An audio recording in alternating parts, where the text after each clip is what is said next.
interconnected ocean, a vast blue expanse critical to life on Earth. And there's no better animal to represent the story of the ocean with all its splendor and uncertainty than the killer whale, or as it's scientifically known, the Orcinus orca.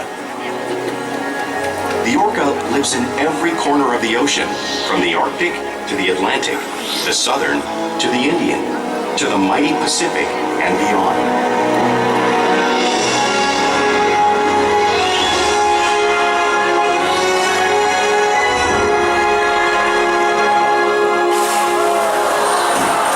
Story is the ocean's story, and it is one we all share.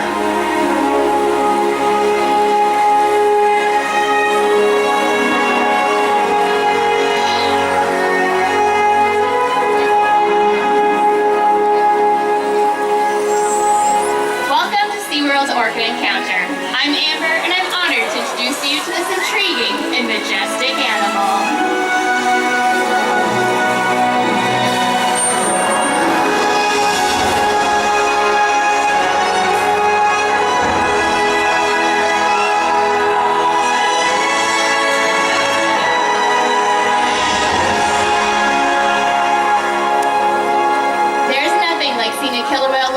And learning more about them and their natural behaviors. We hope this Orca Encounter will help you better understand these magnificent creatures and all that they represent.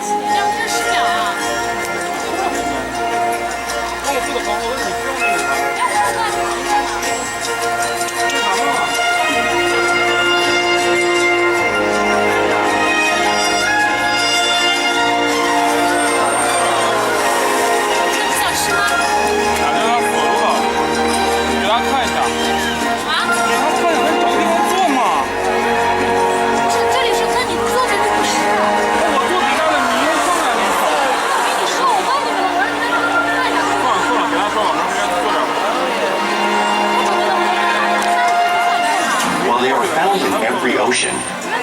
Orcas living off the coast of Iceland are quite different than those near Costa Rica. In fact, there are at least 10 types or ecotypes of killer whales. An ecotype describes the differences between killer whale size, physical form, prey, social structure, and habitat. As you can see, the differences are subtle, but noticeable when compared side by side. Orcas are adapted perfectly to their environments. And even the whale's black and white coloration has a purpose. It camouflages the outline of their bodies in the water, making it easier for them to surprise and catch their prey.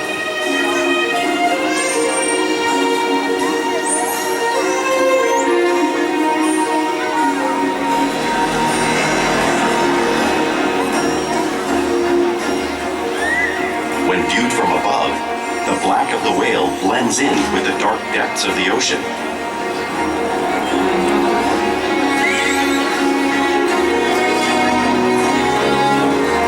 When viewed from below, the orca's white bellies match the brighter surface of the water, blending with the light above, giving them the perfect camouflage.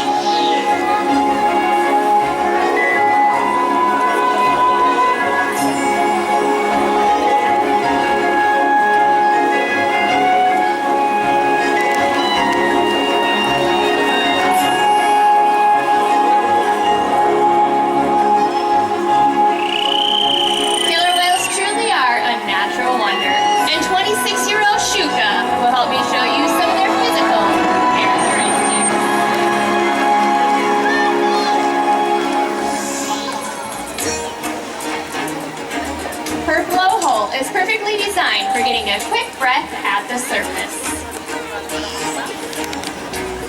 Even the location of her eyes works to her advantage. It looks like they're in that white patch, but that's a visual distraction. They're actually located just in front near the corners of her mouth, camouflaged from thrashing prey. The fin on top of her back is called a dorsal fin. Dorsal fins help stabilize the whales as they swim and also help regulate their body temperature. Dorsal fins do not have any bone or muscle structure to support any height and weight, so you can see them curve. The flippers on either side of their body are their pectoral flippers. Pectoral flippers have 5 bony digits inside them, just like the human hand, and they are used primarily for steering and stopping.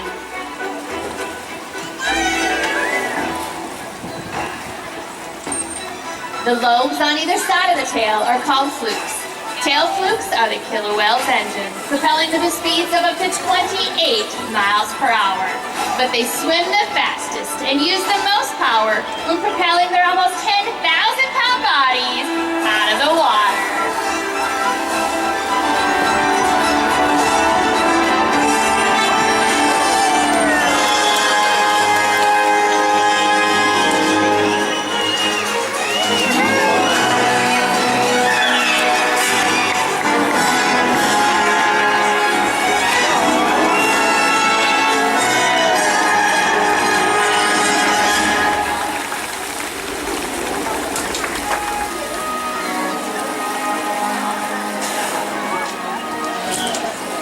Killer whales are highly social animals with a well-defined social structure. An orca pod is always led by a female. Though just half the size of her male counterpart, she is in charge. It's all about attitude, not size. Because they live and work as a group, orcas need to communicate with sounds and body language. Orcas use clicks for echolocation or navigation.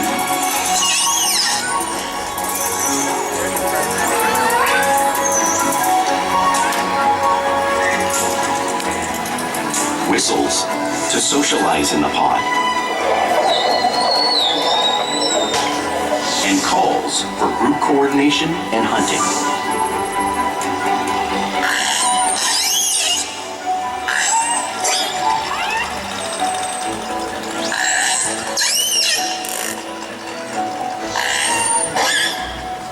Vocal development studies here at SeaWorld show that early on, calves learn vocalization from their mothers.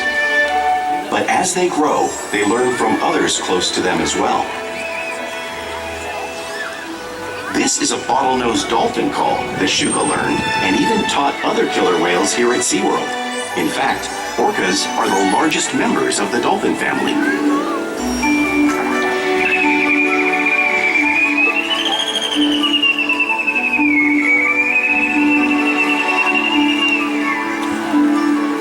Whales here and in the wild use vocalization to communicate all the time.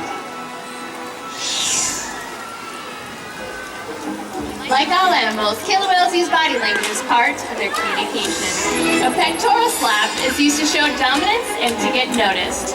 For example, a mother may use a pec slap to get the attention of her calf.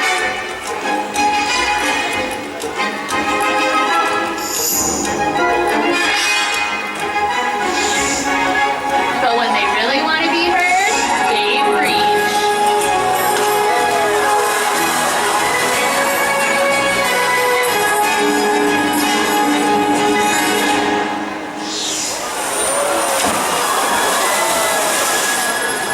Spy hopping is how killer whales coordinate and get a better view of their surroundings while they hunt.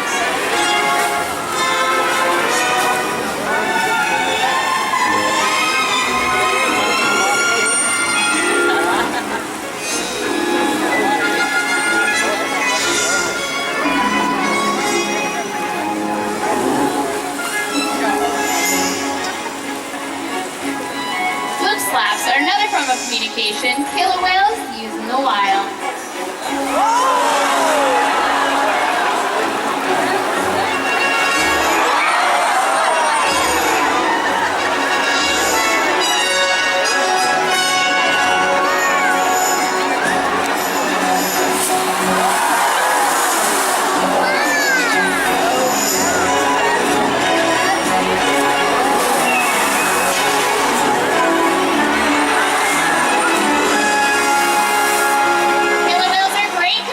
So it's no surprise at the top of the ocean's food chain.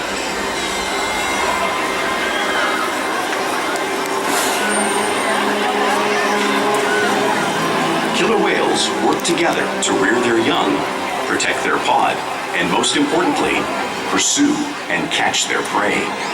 Every day they cooperate to survive in the wild oceans of the world. The orca's hunting techniques are as varied as the whales themselves. Norwegian killer whales will circle herring, herding them together. The whales use sounds to coordinate with each other and to disorient the herring. With the fish confused and contained, the whales stun them with their powerful tail flukes, making for an easy meal.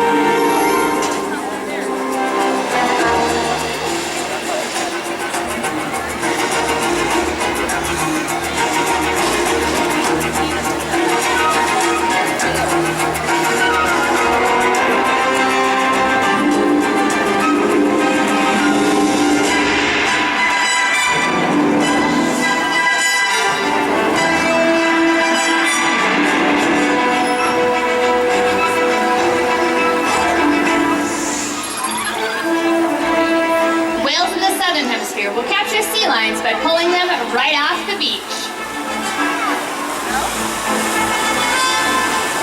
Watch as Corky demonstrates the same behavior and movement right here.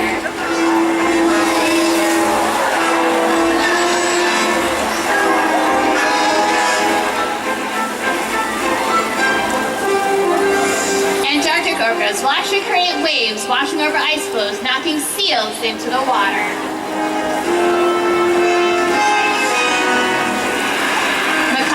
Demonstrating a similar behavior, showing you one of the many complex and impressive hunting abilities killer whales have developed around the world.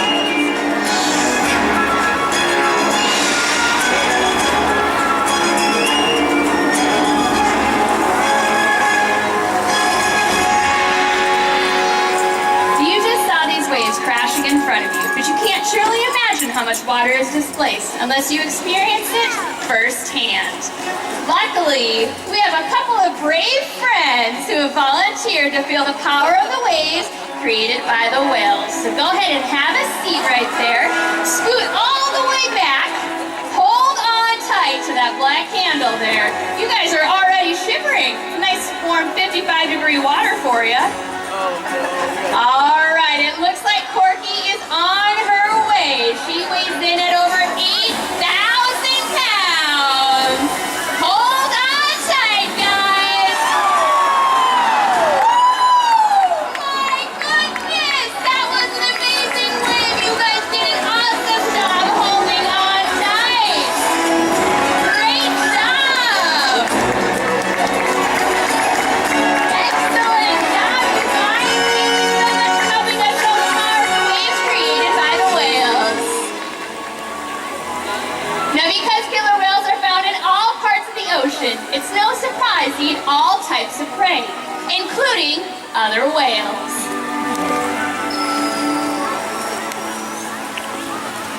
The blue whale on the screen is the largest animal on Earth. It is 5 times longer and 50 times heavier than a killer whale. So how does a whale the size of a kaika prey on a whale the size of a blue whale in the wild? Well, it's possible because killer whales are the ultimate team players.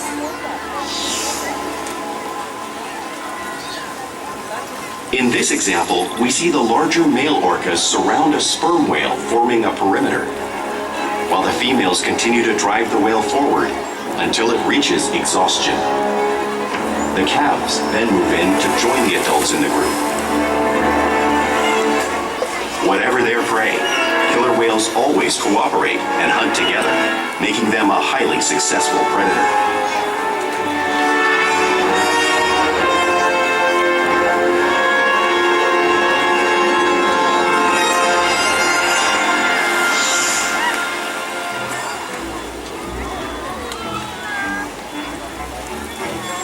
Play is an important part of everyday life for killer whales in the wild. It's how they teach their young to hunt and practice their skills as they grow.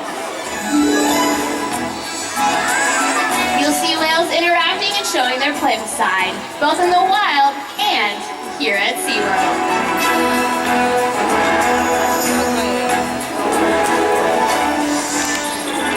Porpoising is when the whales swim in surface, breaking out of the water briefly.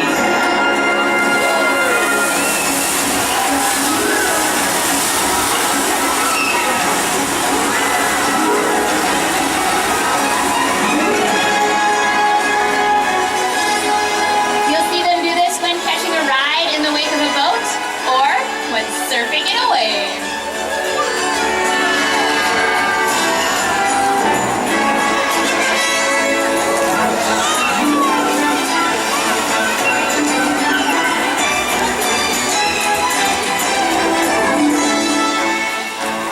Orcas like to be touched and rub their bellies on rocks when they can. We observe our whales doing a similar behavior, just like whales in British Columbia would.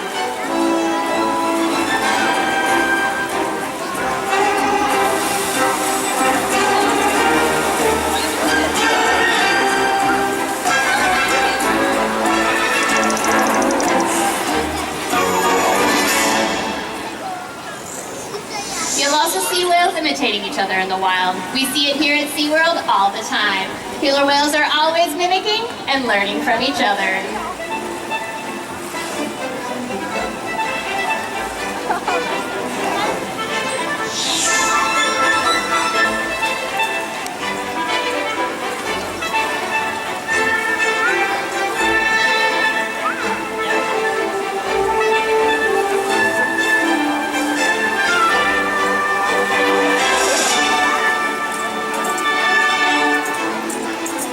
Playful behavior does have a purpose. A tail whip is used to stun fish in the wild. But today, our whales might just be stunning all of you.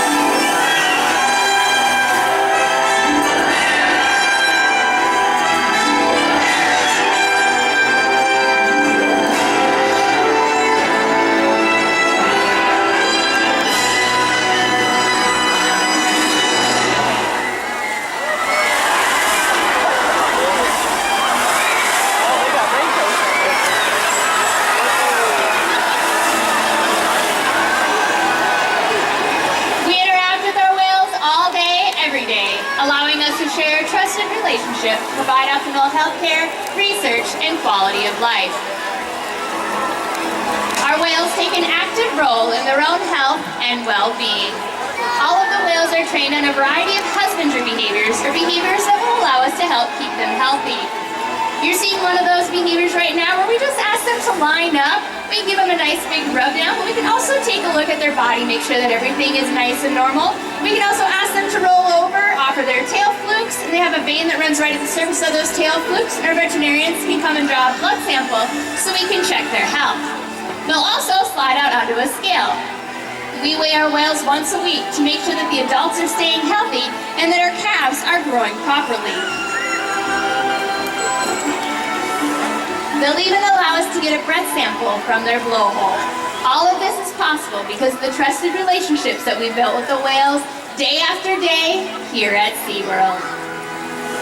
Now, ladies and gentlemen, it is my privilege to introduce you to our oldest killer whale here at SeaWorld San Diego. She is 55 years old, and this is Corky. Now, Corky is considered the trainer of trainers. She is typically the first killer whale that newer behaviorists start working with because of her gentle demeanor. We challenge our whales every day to learn new things to engage and stimulate their minds. Diet, exercise, and of course play help keep our whales in great shape. The whales here at SeaWorld have helped killer whales in the wild by participating in many research studies. One ongoing study monitors the whale's heart rate and breathing to understand how marine noise pollution from ship engines and other sources affect wild populations. In another study, scientists from NOAA the National Oceanic and Atmospheric Administration took measurements of the killer whales living here, including pregnant whales. By comparing these measurements with drone footage of killer whales in the wild, scientists are able to monitor the wild population's nutritional and reproductive states. Other research has been done here at SeaWorld on the mother whale's milk composition.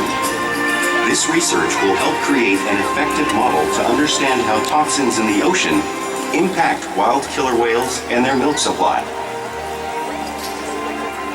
What we learn from the whales in our care every day is actively helping whales in the wild survive.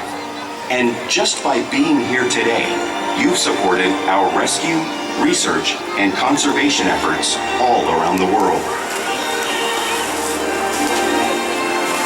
If we work together, like the killer whale, we can protect the future of the Orcinus orca and this beautiful planet that we all share.